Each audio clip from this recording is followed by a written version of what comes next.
السلام عليكم ورحمة الله وبركاته. متابعي قناة أخبار أونلاين.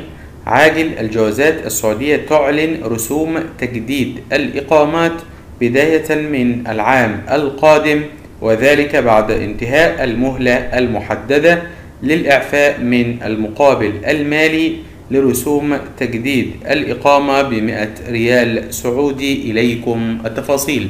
متابعينا لأول مرة ندعوكم للاشتراك في القناة وتفعيل زر الجرس ليصلك كل جديد، ولا تنسوا دعمنا بلايك نستمر في نشر كل جديد إليكم.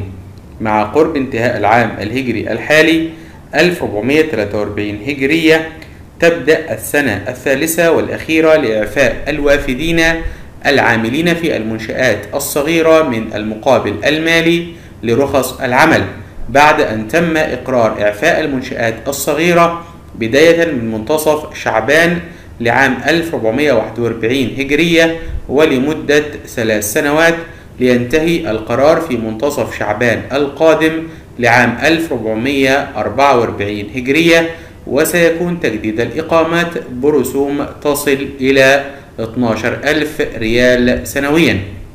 وكان قد تضمن القرار إعفاء رسوم العمالة من رخص العمل البالغة 800 ريال شهريا أو 9600 ريال سنويا، لتتقلص إلى 100 ريال فقط، والتي يتم تنفيذها إلكترونيا عبر البوابة الإلكترونية لوزارة الموارد البشرية والتنمية الاجتماعية.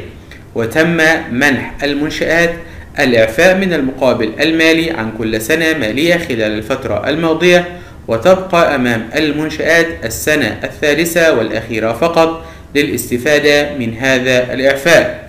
ويذكر أن إجمالي عدد المنشآت التي يبلغ عدد العاملين فيها نحو 576,312 منشأة، وفقا لبيانات الربع الرابع من عام 2021.